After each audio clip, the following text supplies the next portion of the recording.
আপনাদেরকে অনুরোধ করছি আপনারা সব নিজ জায়গায় বলে যান, ভাইজানকে আসার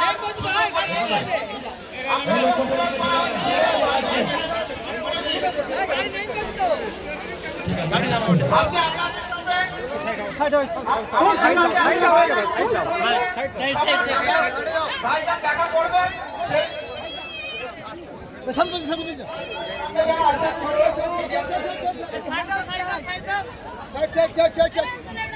ভাইজান চলে এসেছেন আপনার সামনে, ওরা মূল্যবান বক্তব্য রাখবেন। আমি শেষ করছি।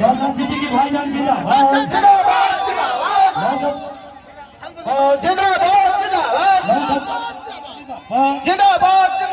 নওশাদ সিদ্দিকী ভাইজান জিন্দাবাদ।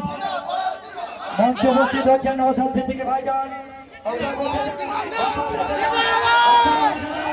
অনুরোধ করছি ভাইজান উপস্থিত হয়ে গেছেন। ইংলিশ বলে দিলি ও ভালো এমপি নয়।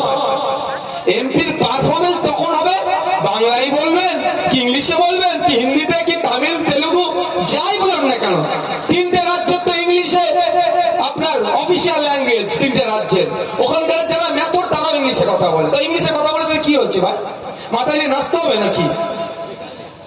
ওটার জন্য উনি কত ভালো ইংলিশ বলতে পারেন তার জন্য আমরা ওনাকে পার্লামেন্টে পাঠাইনি। উনি কত ভালো কৃষ্ণনগরের মানুষের হয়ে কথা বলেছেন বলবেন তার জন্য পার্লামেন্টে আমরা পাঠিয়েছিলাম, কিন্তু তিনি ব্যর্থ হয়েছেন। তো এই কাজটা তিনি পূরণ করেননি। দ্বিতীয় অন্যতম গুরুত্বপূর্ণ কাজ কি, যে আইনগুলো তৈরি হয় সেই আইনগুলো যাতে নাগরিকের পক্ষে হয়।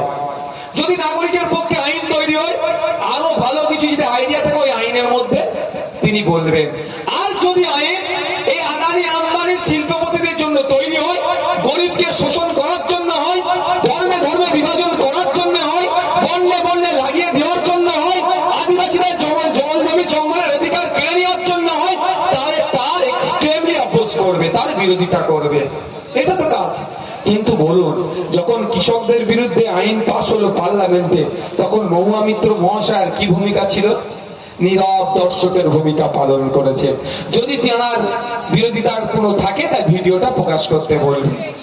যখন এই ড্রাইভারদের, যারা ট্রাক চালায় বাস চালায়, যারা ড্রাইভার, তাদের বিরুদ্ধে একটা কেন্দ্রের বিল পাস হয়েছে, আন্দোলন করছিল কি তারা নাকি অ্যাক্সিডেন্ট করলে 10 বছর না কতদিন জেল হয়ে যাবে। আমি আপনাদের বলি, এখানে যদি কেউ ড্রাইভার থেকে থাকে, একটা পিঁপড়েকেও ইচ্ছা করে মারে না। এই ধরনের ঘটনা ঘটেছে। ছাগল হাইওয়েতে উঠে গেছে বা কোনো রাস্তায় উঠেছে বা কুকুর উঠেছে, গরু উঠেছে, তাকে বাঁচাবার জন্য গাড়ি পাল্টি করে ড্রাইভার মারা গিয়েছে। তাহলে ড্রাইভারদের বিপক্ষে বিজেপি সরকার যখন বিল নিয়ে এসেছিল, মহুয়া মিত্র মহাশয়ের কি কাজ ছিল? যে সর্বপ্রথম কাজ কৃষ্ণনগরের ওই ড্রাইভারদের কথা মনে করা, যারা তাকে পার্লামেন্টে পাঠিয়েছে, সারা ভারতবর্ষে ড্রাইভারদের কথা মনে করে এর বিরোধিতা করা।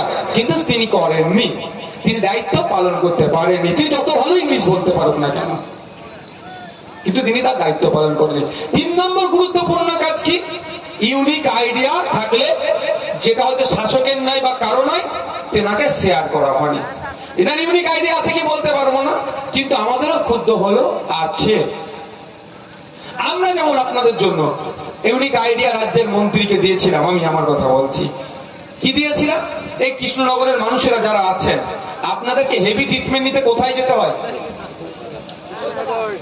হ্যাঁ, একটু বলুন, একটু বলুন।